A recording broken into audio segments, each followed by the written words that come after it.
Manay tato, bawal ipakita to na kahit gusto ko tinapat ate kuya.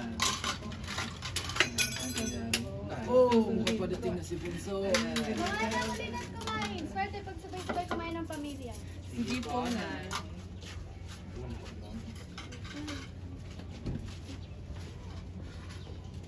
Tay.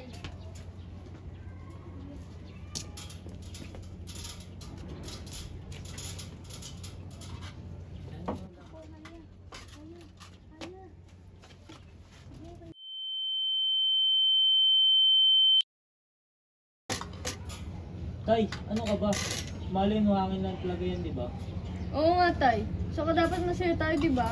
Kasi linggo magkakasama tayo magsimba. Oo nga. Tara na magbihis na tayo para makabot tayo sa misa.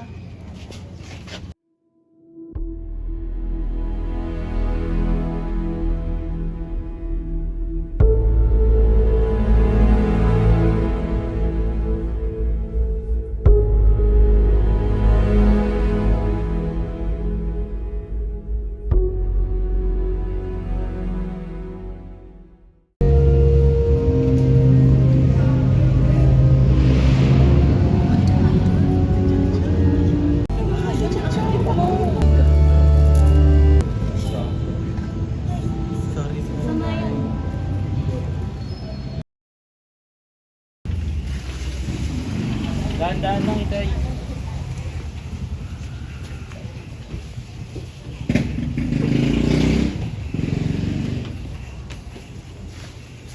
Mga apo, ikuha niyo nga ako ng tubig at sumasakit ang dibdib ko. Sige po, Lo.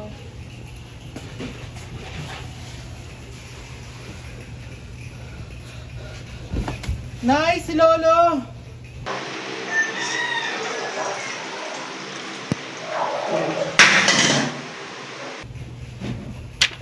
Kuya! Bunso sila! Si tatay! Tay! Tay! Nangyari sa'yo, Tay? Bunso, tumawag ka ng tricycle. Bigla nagtagaw ng tay! Buhatin natin si Tay.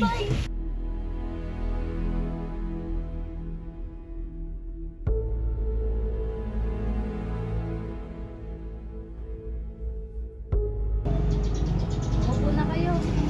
O, ito muna yung susuotin yung sapatos ha. Bawal yung bago, baka malasin tayo.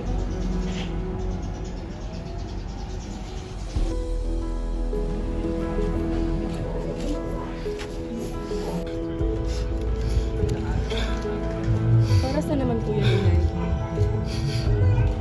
Papaswerte yan. Tatanggalin yan. Kapag nilibig na siya. Andres, Nico, huwag na kayong miyak. Baka matuluan ng luha niyo ang inyong kabahong ng inyong lolo. Saan niyo po ba nakuha ang mga yan, Tito? Oo nga po. Pati si Inay ang dami pinagbabawal sa amin. Ang mga kasabihan na yan ay galing sa mga matatanda at tinatawag na pamaihi. Dahil ang inyong lolo, malakas ang paniniwala sa pamaihi. Edgar, Bakit po, Itay? ilang beses ko bang sinasabi sa'yo na huwag kang kumanta habang nagluluto? Gusto mo bang matanda mo pang asawa mo? Opo, Itay. Ito na. Naku, mukhang magkakapera na ako ah. We, Uy, ate, okay ka Naku, lang? mukhang paparating na ang inyong tiya, tiyo. Maganda na kayo nakapagkainan.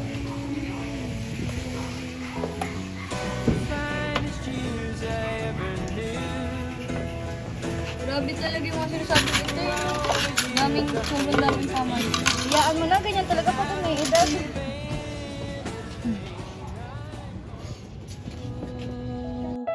Sana ay nabigay buhay na gusto mo at ginawa ang kahit ano. Oh, oh. Sana ay nabigay buhay na gusto mo.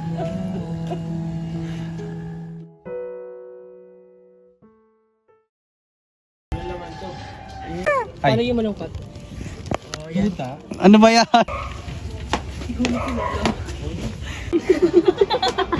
Ang lakas niyan. Wala, hindi dyan.